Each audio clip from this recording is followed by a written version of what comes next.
obviously the focus is on the start of your title defence now. So how ready do you feel you and the squad are now going into the start of the season? As ready as we can be. So I think I've emphasised last week on the fact that we've lost 3 or 4 starters, and unfortunately Ryan Gravenberg was not able to play last week and is not able to play this week. So that means that if you exclude the goalkeeper from the 10 outfield positions, 5 were different than the main starters we had last season. And if you then look the quality we bring on the ball, I'm very happy with that. Without the ball, it's 8 out of 10 times, also very good. But the aim at this club is not 8 out of 10 times, it's 10 out of 10 times, and that is the fine-tuning we still need to find defensively.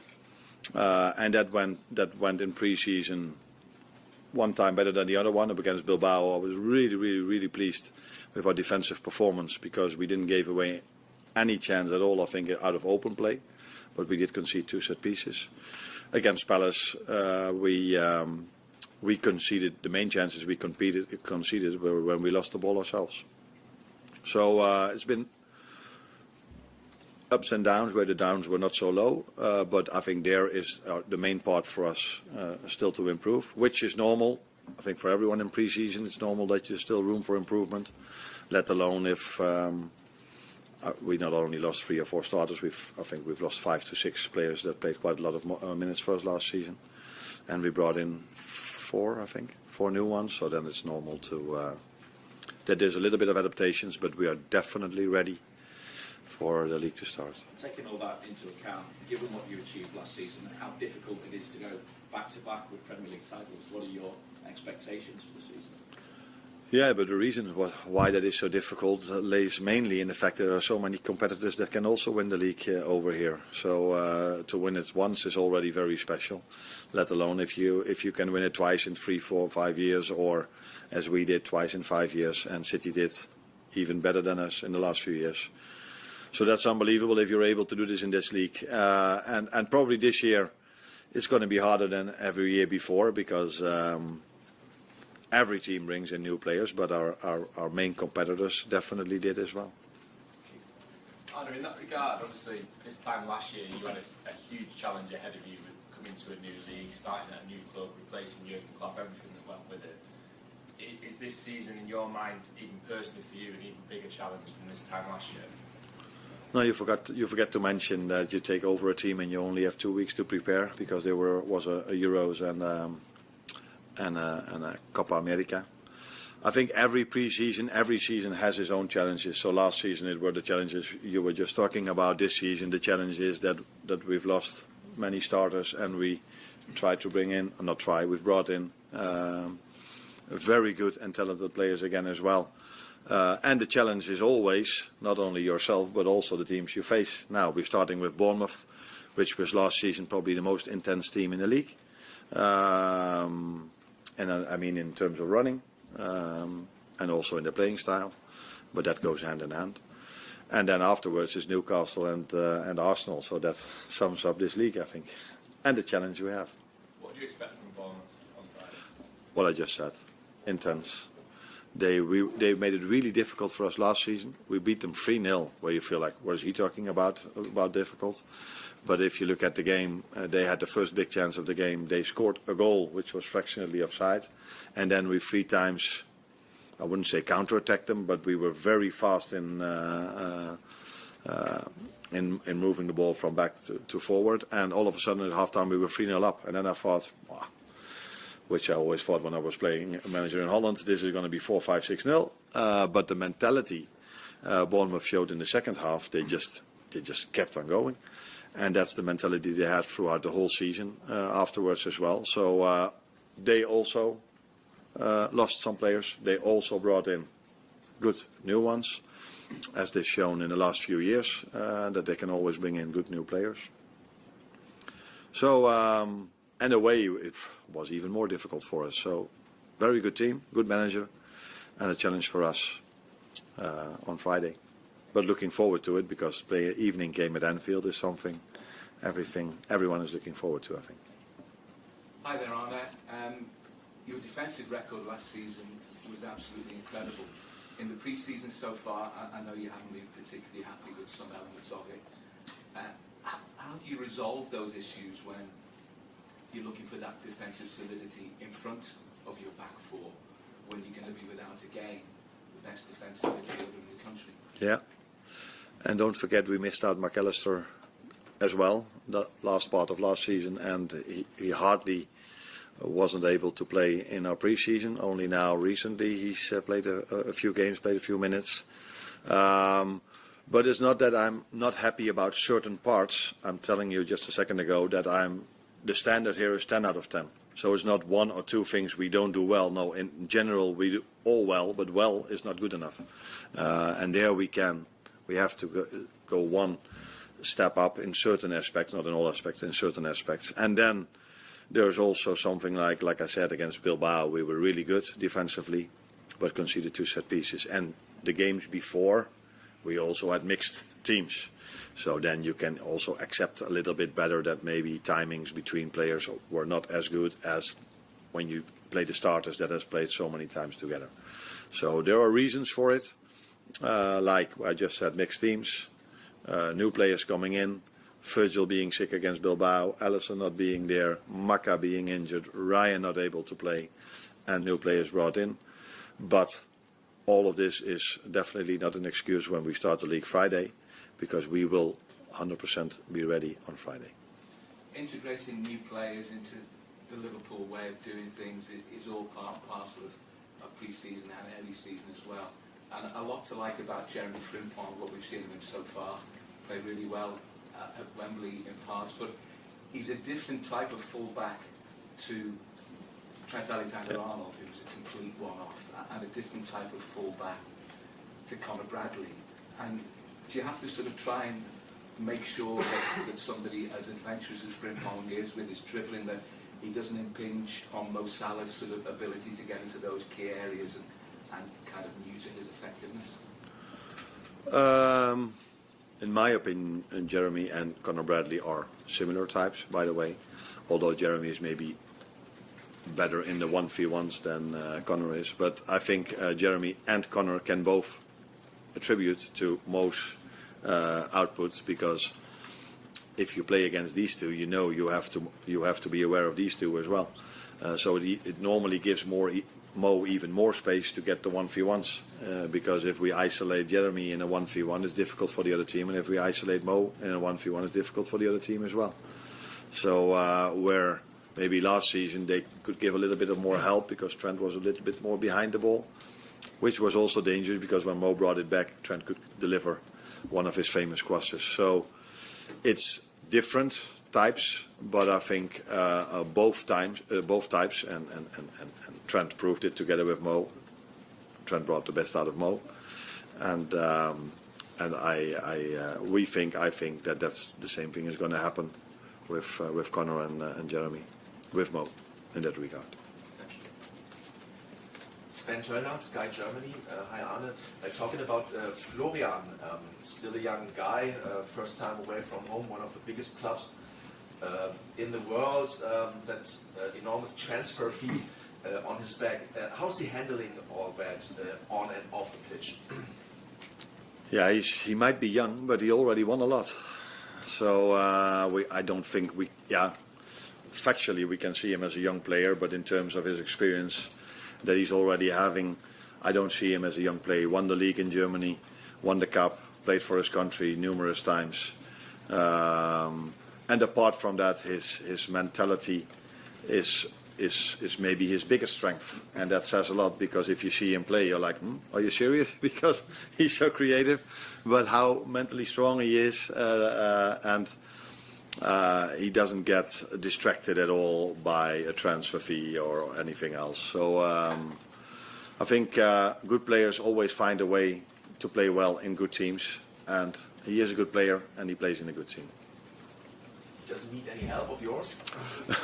Yeah, he does, like all the others.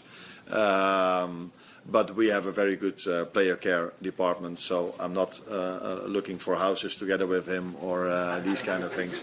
But on the pitch and on the training ground and in videos, he needs help for him to understand the way we want to play. That's not 180 degrees different than Xabi Alonso. The system is different, but we want to be intense. Xabi Alonso wanted to be intense. He liked to dominate the possession. Xabi would try to bring him in positions we want to try to bring him in. So a lot of things are the same for him. But it's true, he has to adjust to England, to the league, to the intensity, and to his new teammates as well. But I think if you saw the games, his adjustment went quite well. Better than even expected, and we already expected a lot. You mentioned Grunberg earlier. He was one of your regular fixtures last season, played such an important role. You didn't have him last week, you've not got him this week, and you just have a certain set of skills that maybe other players in the team don't have. So how do you think you missed him last week in terms of defensive parts of the game, and how do you sort of compensate for that and not being here this week as well? No, I think last Sunday the chances we conceded were mainly because 3 times we lost the ball very simple in our midfield and they could counter-attack us.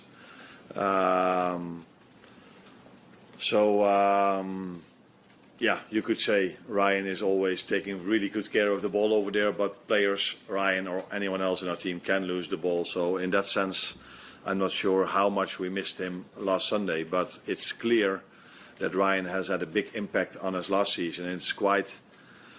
Now, it's not funny, but I can find another word that probably everybody's forgotten how he got his suspension. He got 2 yellow cards, the first one for a dive. Now, there's one team in the league that is, in my opinion, by far the most honest team when they play. I sometimes blame them that they never try to make from a foul a little bit more, like Cody in the 2-2 we conceded against Palace. He got a push in his back, but he was far too clean. So if there's any one team in the league that is very clean and never dives and never time delays and all these kind of things, then it's us. And we have a suspension now for a player diving where he got his first yellow card for. But yeah, I've said many times that probably the midfield might even be our strongest line when it comes to the bodies we have. Unfortunately, Maka had a bit of a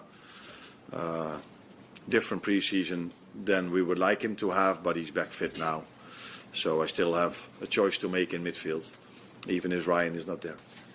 On that point then, do you think your team needs to be a bit more streetwise, especially this season as defending champions, in terms of how you approach the game? You say they're too honest, but do they need to sort of be a bit more streetwise?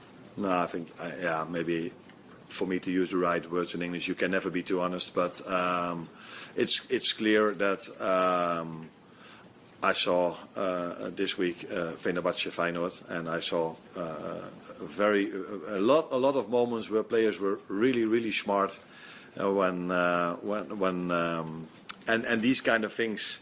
Should we use them, yes or no? I'm not too sure. For me, the best game last season that I've been part of was Paris Saint-Germain against us, especially our home game. I like that a little bit more than the away game, by the way. But that was also so high intensity because both teams were just there to play and not to try to pretend if a fall was more or time delaying or whatever. So I'm also proud of the fact of who we are, and we won the league last season by the team we were. So let us just stay who we are. But sometimes I think it was a great moment also in the game against Palace, and that is, if I talk to a referee, I do talk about that as well to the fourth official. Florian, they hold him clearly on the midfield, but he was so fair that he didn't fall over. And the referee said, yeah, if you don't fall, I'm not going to give you a free kick, which is a little bit weird. And a fraction later, they fell down in a moment which wasn't even a foul, and the referee feels, oh, he fell down, so it probably is a foul. So unless we had much more ball possession than Palace, but we made 13 fouls and they made 5 fouls. And that tells you also something about who we are. And I'm not saying Palace is different than us. That might be the headline. But that we are a very fair team. I think that's clear, and maybe that's also the reason why we won the league. So why change something if things went well? Last one on that, please. Hey Arne, you've spoken about the midfield and the changes there over the pre-season without McAllister and obviously Florian coming in. That's seen Dom Soboslai come a little bit deeper. We saw a little bit of that towards the end of last season at Brighton. How do you feel like he's adapted to this role? What things do you like? What things do you think he still needs to work on? I think he can play both roles really good, and he has his quality in both roles and thinks he can improve in both roles. So I think what stands out with Dominic is the way he can press. So I don't think there are many midfielders in the world that you can find that are better in the intensity he can press with. But if he's at 10, I think the improvement he can make is playing in between the lines, finding the balls over there and getting not the end product in goals, but more the through balls.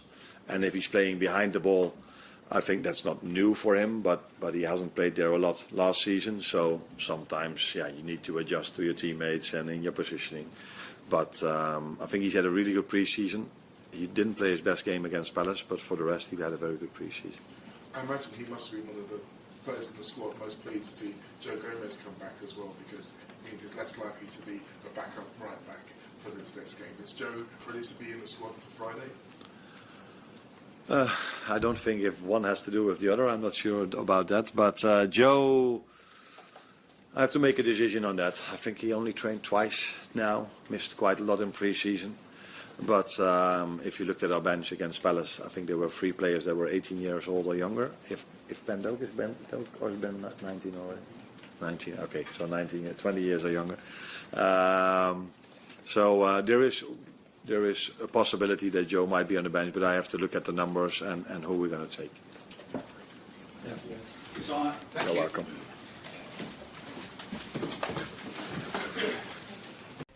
Good to see you, Andoni. Good to see you. Feeling excited, refreshed, ready to go again? Yes. Excited to start again the season.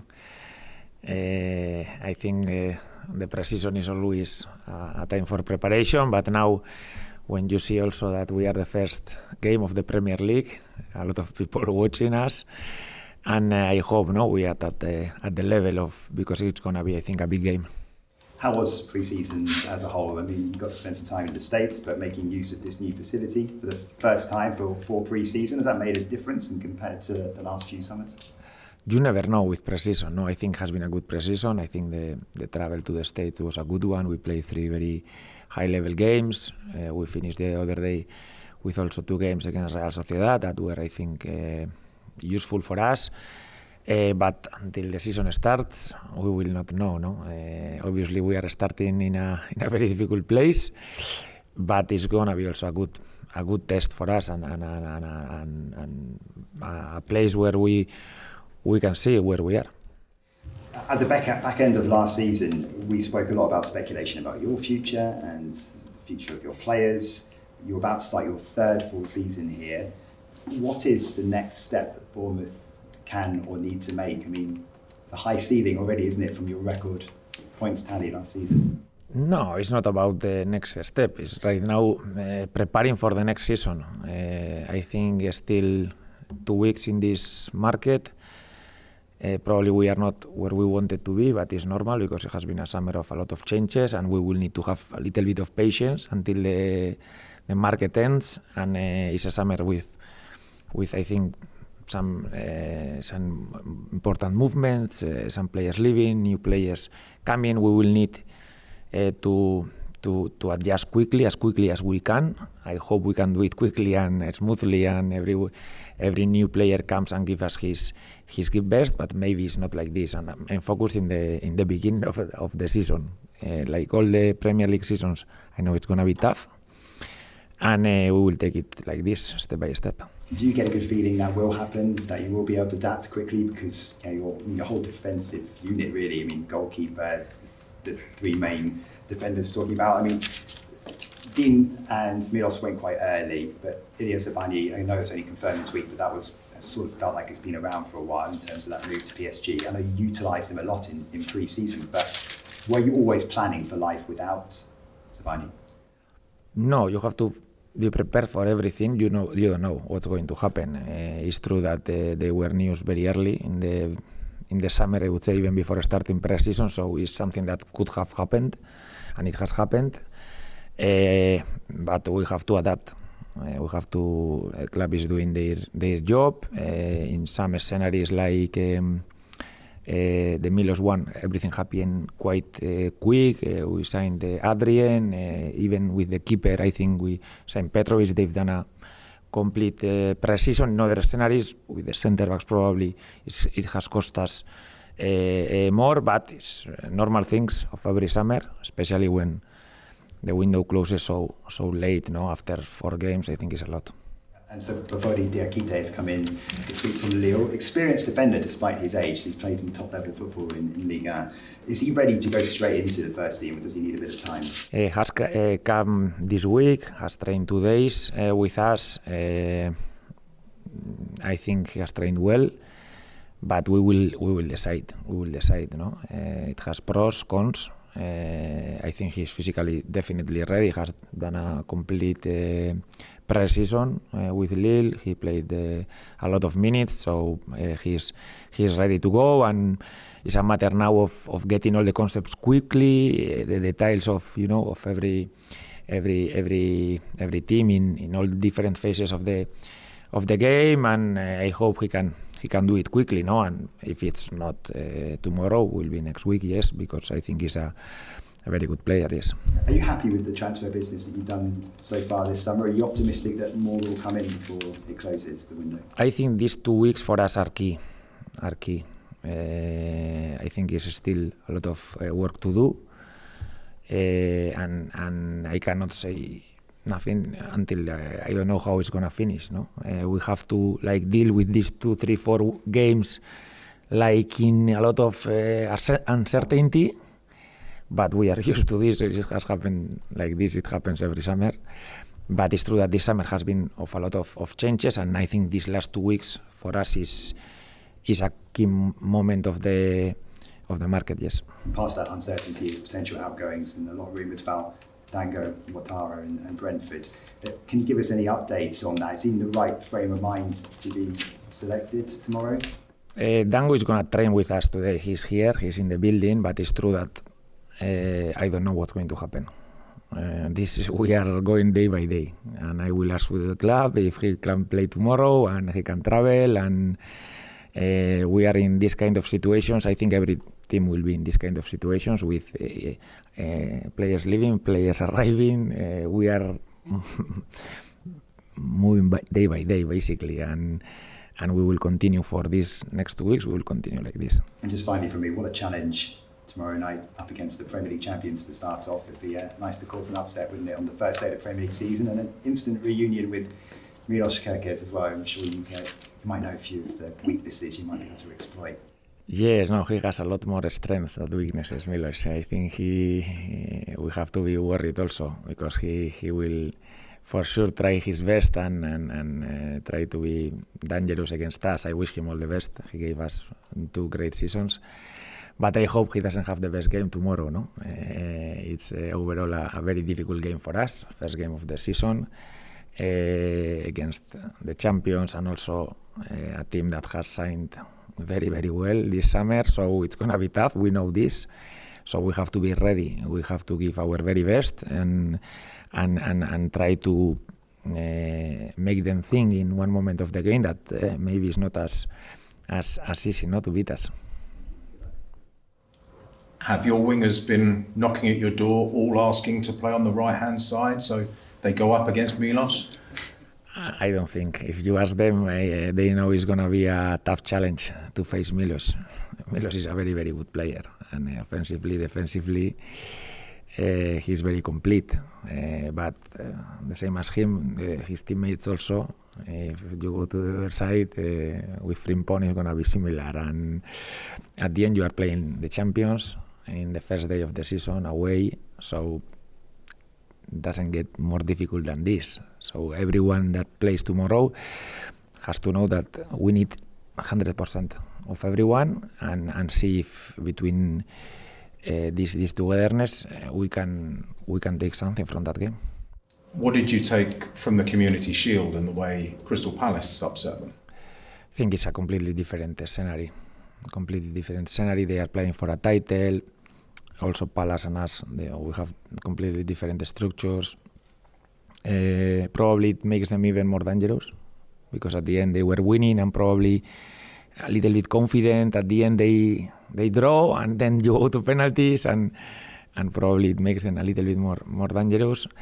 But it's going to be a completely different game, I think. another difference. There's always obviously the famous atmosphere. It's going to be a very emotional period, of course, with Diogo Jota as well. How will everyone cope with that?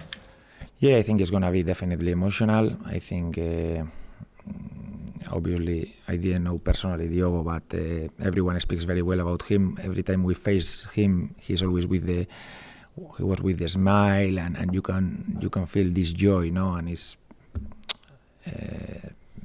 such a terrible thing, no? That for sure it's going to be emotional.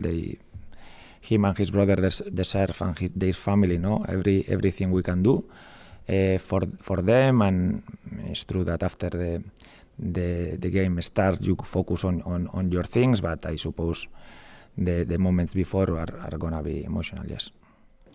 Back here, you've had a fair few players who missed the last friendly through injury, and what's the situation with team news? Do you want me to chuck some names at you? Yes, no, ask me about names, otherwise I will forget something. Cook, Christie, Sinisterra to start with. Luis suspended, so it doesn't matter how he is, but he's injured. I think Lou, until the international break, he will be out.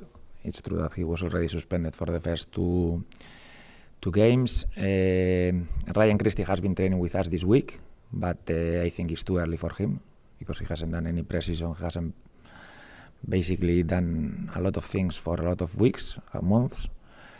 So it's gonna be too early. And Justin hasn't been training with us, so he's out. And Sini is in a situation also similar to Dango's situation, where there is uncertainty about his future. And I think the most probable thing is that he doesn't travel. But it's true that he has been training with us, and I think he's recovered health-wise. Yes. You said earlier everyone needs to be patient because of the situation, the squad, the players who've left and not got the players in yet. As complimentary as you've always been about the club and the recruitment team, and it's always difficult getting players in, but for you personally, how difficult has it been this summer staying patient? And I think you cannot focus in the things you are losing or players that are leaving. No, once they leave, they leave. That's it. You have to focus in the new situation and try to find the best scenarios for the new signings that they are arriving. No, obviously if you ask me, I would have preferred everything done 2 months ago, and then I can start preparing and doing a proper pre-season. But normally it never happens, and especially when there are a lot of changes like this summer for us. So I think we have to be patient and give also the club the chance these last 2 weeks to put all the pieces in order, because the market always it moves a lot in the last. It doesn't matter how it ends; it's always at the end that it moves a lot of time. So let's see. We will have a complete picture in 2 weeks. And I think now we have to deal with the situations as best as we can until we definitely know, okay, this is us and this is what we have. Yes. Has it been your toughest summer? Have you ever lost this number of big players in one go before? I don't think. I have to remember, but I don't think, because I come from Rayo 3 years. The squad basically was the same through some 1 or 2 signings, but normally was the same. Even second division, maybe when we promoted, a little bit of new signings, but not. But it's situations that are normal. If it's not this summer looks like worse because they are players that have been like very important and they go to very big places for a lot of money.